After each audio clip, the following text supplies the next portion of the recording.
യാഗം, ഹോമം എന്നിവ ചെയ്യുമ്പോൾ മന്ത്രത്തിൻ്റെ അവസാനം സ്വാഹ എന്ന് പറഞ്ഞിട്ടാണ് അഗ്നിയിൽ ഹവിസ് അർപ്പിക്കുന്നത്. എന്നാൽ ഇത് മന്ത്രത്തിൻ്റെ ഭാഗമല്ല താനും.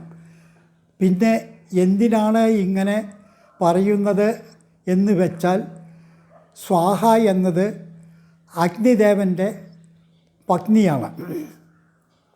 ഭാരതീയ സംസ്കൃതി പ്രകാരം പഞ്ചഭൂതങ്ങൾക്കും നക്ഷത്രാദി ഗ്രഹങ്ങൾക്കുമെല്ലാം ദിവ്യത്വം നൽകി ദേവതകളായിട്ടാണ് സങ്കല്പിച്ചിരിക്കുന്നത്.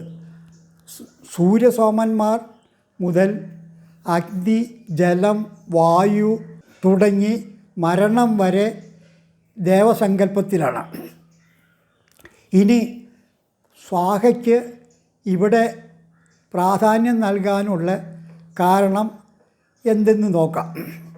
ആദ്യകാലത്ത് മനുഷ്യർ ദേവന്മാർക്ക് അഗ്നിയിൽ നിവേദ്യം അർപ്പിച്ചപ്പോൾ അത് ദഹിക്കാതെ അതേപടി കിടന്നുവത്ര. അപ്പോൾ ബ്രഹ്മദേവൻ പ്രത്യക്ഷപ്പെട്ട് സ്വാഹ എന്ന് പറഞ്ഞുകൊണ്ട് അത് ചെയ്യുവാൻ നിർദ്ദേശിച്ചു.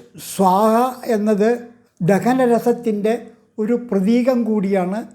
അങ്ങനെയാണ് യാഗാദി കർമ്മങ്ങളിൽ സ്വാഹ അനശ്വരമായ ധ്വനിയായി നിലനിൽക്കുന്നത്.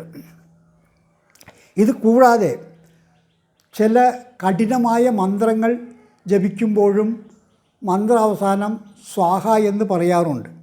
അത് ആ മന്ത്രത്തിലെ ബീജം എളുപ്പത്തിൽ ബുദ്ധിയിലേക്ക് ലയിച്ചു ചേരുവാൻ വേണ്ടിയിട്ടാണ് അങ്ങനെ ചെയ്യുന്നത്.